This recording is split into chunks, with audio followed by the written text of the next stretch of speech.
Bulletstorm review. Is this the future of the first-person shooter? Bulletstorm is a new IP from Epic Games and People Can Fly, which sees us follow the exploits of Grayson Hunt & Co., an ex-special op group that was misled into killing innocent civilians by the manipulative General Serrano. After discovering this, the group, Dead Echo, go rogue and attempt to hunt down the General. They manage to find him on his flag spaceship, disable the craft, and strand both the General and themselves on a mysterious planet populated by crazed tribes, mutated monstrosities, and hostile flora and fauna. The aim of the game then is to reach the General before he gets evac'd off-world, and to commandeer the rescuing craft. The player takes control of Hunt, and he's accompanied by his now half-robotic friend Ishi Satu, who is a bit miffed at Hunt. Then later on in the game they meet up with sassy, no-nonsense gal, Triska. With annoying character traits, juvenile rude language, cliched voices, and coupled with consistently, mind-numbingly stupid decisions, I think the game has managed to make the most unlikable characters ever. The plot is about as subtle as a neon sign, while the dialogue itself is just a constant stream of puerile shit. I do believe the game set out to be a parody, but the people making it just didn't understand, and so ended up making the type of game they were meant to be making fun of.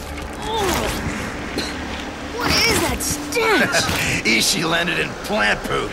Oh. Hey, make sure you get behind your ears, Stinky. Scrub it up. Would you like to take a turn in that pile? Keep it up.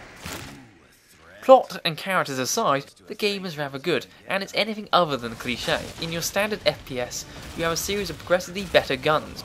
You shoot the bad guys in the head, who are generally Nazis, zombies, or aliens. You collect their ammo, and then you rinse and repeat until either you or everything else is dead. Nothing wrong with that. It's the staple of half the games out there because it works and it's fun. Bulletstorm, however, provides a different outlook. While you could play this game as a standard shooter, you will be missing the point. The game gives you a gun, but it also gives you a powerful grappling device called a leash, which you can use to grab the enemy towards you. Like in Metal Prime 3 we could grab off shields, but on a larger scale. Once airborne, the unlucky enemy will slow down, allowing you to either shoot them or kick them. It's the kicking part that really makes the game shine, as you can redirect your unwitting foe into various environmental dangers scattered throughout. So while standing behind a row of mangled metal, you can leash an enemy, pulling them towards you to impale him on the jutting barbs. Or while next to a giant cactus, leash him in, move to the side, and then kick him into it for quick, prickly death. And that's just the tip of the iceberg, as there are plenty of things to make use of, and many over-the-top deaths to discover. It's not just for sadistic pleasure either, although there is an element to that. You get rewarded for discovering these creative ways to kill with points. Each time you discover a new way to kill, you'll get a bonus 500 points, while reusing the same, but efficient, way to kill will only net you 100 points.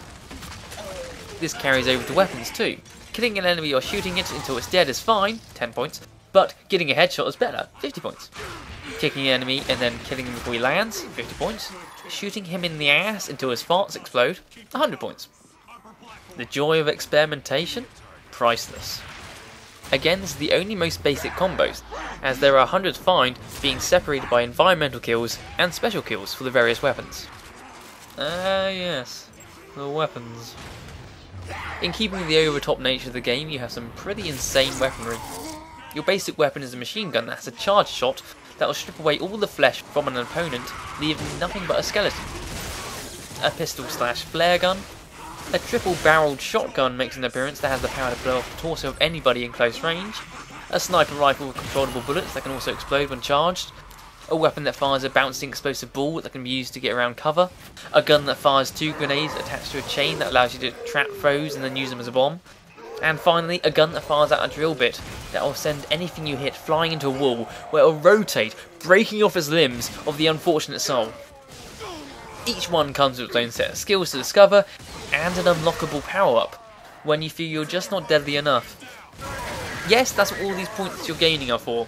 You use them to buy more ammo, upgrade your ammo capacity, and to buy charged shots. Sadly, points become less important the further you go on, as the game ends up with what I call Ezio Wallet Syndrome, where you end up with way more points than you could ever spend. The game itself is around 6 to 8 hours long, and has some impressive set pieces. The opening of the game sees you shoot down a massive spaceship for crying out loud. But the game is very linear, and some of the time the additional deaths can seem very forced. You and your allies are crammed, more often than not, into tight spaces with an environmental kill of some sort just to the side. The game points and goes... Just get a character here. Ooh, look at that. Wouldn't that be cool if you threw someone in there? Do it so you can save on ammo you can easily buy in bulk. Go on, you know you want to. All that said and done, I think you're going to want to play it again. There are 3 different types of collectibles, of sorts, and you're really going to want to try to get some of the more unusual skill shots. There are 2 additional modes, Echoes and Anarchy. Echoes places you within a section of the main game as you attempt to gain additional points within the short time span. It's really quite addictive. Anarchy is the game's version of Horde, and is the only type of multiplayer available. Instead of just surviving waves of enemies, you must instead amass points. The number is so high you can only get it through teamwork, linking together your attacks to get massive combos. As such, Anarchy is best played with friends that have headsets, not randoms. It can be a bit of fun, but the limited arenas means you're probably not going to want to play through another hour or so match again. Bulletstorm confuses me. On the one hand, it's really annoying with the plot dialogue and the characters, and I admit this will definitely appeal to the younger teenager market, who probably shouldn't be playing the game in the first place. On the other, it has an interesting gimmick that it utilises to its full potential, and it can be genuinely fun. I would love to see a sequel that builds on the gameplay, but completely ignores the annoying cliffhanger at the end. All that said, I think the game is worth a look. Listen, lady, please. I give this game an 8 out of 10. Help us get an evac off-world! Yeah? Go fuck yourself! You shitpaws give chase, I will kill your dicks! What? What does that even mean?